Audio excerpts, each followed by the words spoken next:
कहीं ना कहीं किसी भी रूप में संसार सागर में कोई भी उपद्रव होता है। पाप कर्म जब बढ़ता चले जाता है तब मां आद्य शक्ति दुर्गा भवानी शिव जी की आज्ञा लेकर इस संसार में शक्ति के रूप में प्रकट होती है। अब कई लोग कहते हैं गुरु जी क्या वो शक्ति देवी का स्वरूप में प्रकट होगी? शक्ति क्या?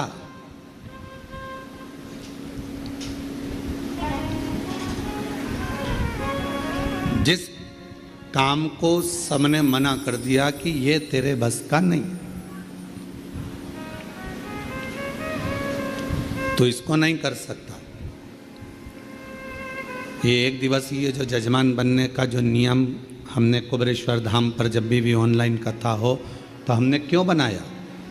कई ऐसे भक्त हैं जो सीहोर नहीं आ सकते, कुबेरेश्वर धाम तक नहीं पहुंच सकते और उनका बहुत दिन से मन था कि जजमान बने। तो हमने एक नियम बना दिया कि सीहोर की जब भी कुबेरेश्वर धाम की कथा हो ऑनलाइन तो भले एक दिन का लोगों को मौका मिले पर वो ऑनलाइन कथा के यजमान बने। कोई कह दे आपसे कि आपके बस का ये नहीं है, आप डॉक्टर नहीं बन सकते, आप इंजीनियर नहीं बन सकते, आप कलेक्टर नहीं बन सकते, आप एसपी, डीआईजी, आईजी, कमिश्नर नहीं बन सकते, आप सीए क्लियर नहीं कर सकते। उस समय पर आप जब नर्वस हो जाते हैं, उस समय पर जब आप अंदर से टूट जाते हैं, तब भीतर से आपने जो शिवजी को एक लोटा जल चढ़ाया हुआ होता है, जो जगत जननी जगदम्बा दुर्गा भवानी की कभी आराधना करी होती है, तो शिव और शक्ति आपके अंदर एक बल उत्पन्न करते हैं। उसी को आद्य देवी शक्ति कहा गया है। उसी को शक्ति जो हमें एक ऊर्जा दे, जो हमारे भीतर एक ऊर्जा उत्पन्न कर दे कि मैं ये कर लूँगा, मैं कलेक्टर बन जाऊँगा, मैं आईजी बन जाऊँगा, मुझे गवर्नमेंट जॉब, मैं ये दुकान लगा रहा हूँ, मेरी ये दुकान चलेगी। आपके भीतर जब एक ऊर्जा अपने आप प्रकट होने लगे, आपके भीतर जब एक ऊर्जा अपने आप प्रकट हो और आपके भीतर एक बल, आपके भीतर एक ऊर्जा आने लगे, तो समझ लेना कि तुम्हारे भीतर शिव शक्ति माँ दुर्गा भवानी का प्रागट्य हो गया है और शक्ति अपने आप शक्ति प्रकट हो गई। नहीं है सामर्थ्यता अपनी, शिव कृपा करेगा।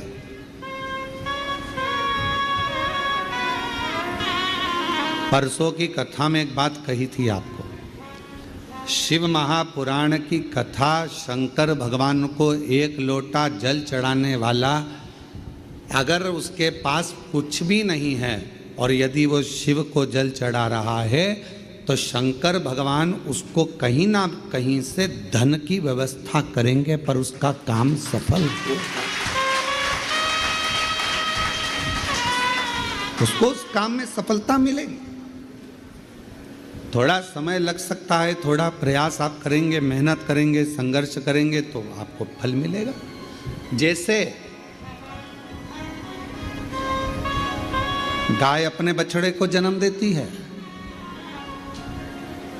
गाय अपने बछड़े को जन्म देती है और वो बछड़ा, गाय का बछड़ा कहीं पर चला जाए और 1000 गौ माता को लाकर खड़ा कर दिया जाए, 1000 गौ माता को लाकर खड़ा कर दो, 1000।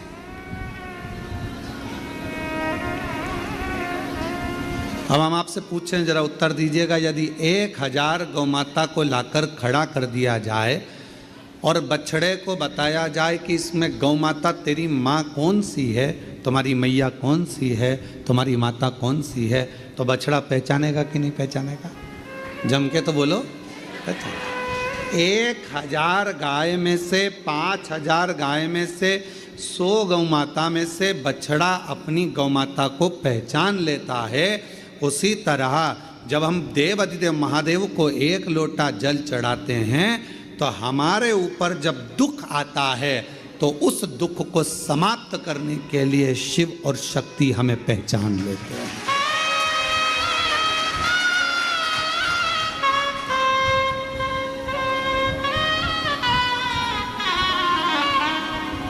जैसे हमारे कर्म भी हमें पहचानते। तुमने जो कर्म किया उसका फल तो आपको भोगना है। चाहे किसी महाराज जी को हाथ दिखाओ, चाहे किसी महाराज जी को पत्रिका दिखाओ, और चाहे किसी से अपना भाग्य पूछ लो, ललाट पूछ लो, जो हाथ में लिखा, जो ललाट पर लिखा, उसे कोई नहीं टाल सका।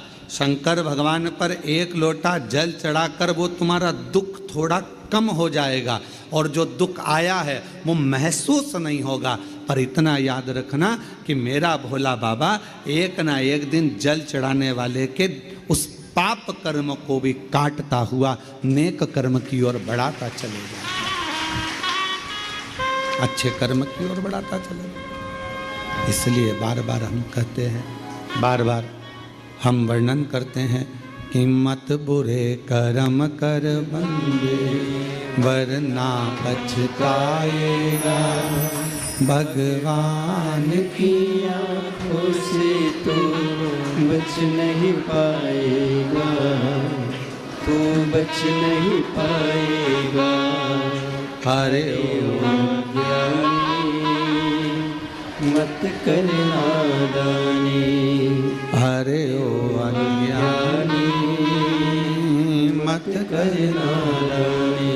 तेरे कर्म का फल भी तू ही पाएगा, जैसा किया तूने तेरे आगे आएगा। मत बुरे कर्म कर बंदे वरना पछताएगा।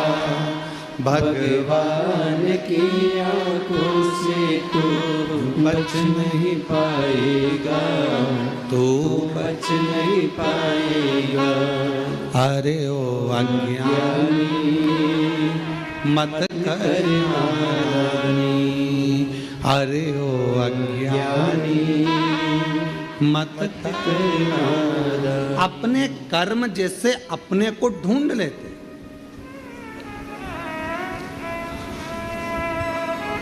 आप में से कुरुक्षेत्र से कोई आया है क्या? कभी कुरुक्षेत्र गए हो आप लोग? कोई गया हो कुरुक्षेत्र? आप गए? तो कुरुक्षेत्र में भगवान कृष्ण ने अर्जुन को गीता का ज्ञान दिया, और अर्जुन को गीता का ज्ञान दिया, और वहाँ पर रिसर्च सेंटर बना। कौन सा रिसर्च सेंटर? भगवान ने जो वाणी बोली थी वो वायुमंडल में आज तक घूम रही है, और वो वाणी वायुमंडल में जो घूम रही है वो वाणी को पकड़ने के लिए, उसको कैच करने के लिए आज भी वहां रिसर्च सेंटर लगे हुए हैं। आज भी वहां पर बहुत सारे यंत्र लगाए गए हैं जिससे भगवान कृष्ण की वाणी को खींच लिया जाए। शिव महापुराण की कथा कहती है, जैसे कोई रिसर्च सेंटर उस वाणी को खींचने के लिए लगाया गया है, ऐसा रिसर्च सेंटर तो मेरे भोले बाबा के यहाँ कब का लगा हुआ है। जो व्यक्ति दिल से पुकारता है, जो चाहे वो मछली हो, चाहे वो जलचर हो, चाहे वो थलचर हो, चाहे वो वायुचर हो, चाहे वो मनुष्य हो, चाहे वो पशु हो, चाहे गंधर्व हो, चाहे अप्सरा हो, चाहे चींटी हो, चाहे झिंगुर हो, चाहे मच्छर हो, चाहे हाथी हो, कोई भी भगवान को जब पुकारता है तो भगवान ये नहीं जानते कि उसने हिंदी बोली कि अंग्रेजी बोली कि तमिल बोली कि बंगाली बोली, मराठी बोली कि गुजराती बोली। भगवान को तुम्हारी वाणी से मतलब नहीं है। भगवान ये नहीं देखता कि तुम संस्कृत बोले कि हिंदी बोले कि ये बोले। भगवान तो ये देखता है कि तेरे हृदय की भाषा, तेरे हृदय का भाव जो भीतर से तू पुकारता है, भगवान उस तरंग को सुनकर दौड़ कर आ जाते हैं, जैसे हाथी की तरंग सुनकर दौड़।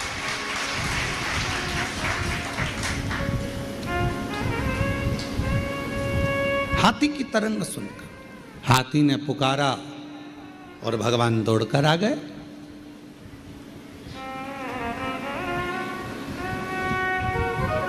दुर्योधन के मेवा त्यागे साग विदुर घर खाई सबसे ऊंची प्रेम सराई सबसे ऊंची प्रेम सराई।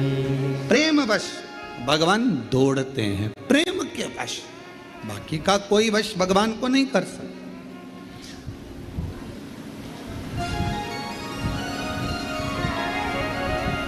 आजकल एक बहुत बड़ा आभा मंडल चल रहा है, बहुत बड़ा आभा मंडल।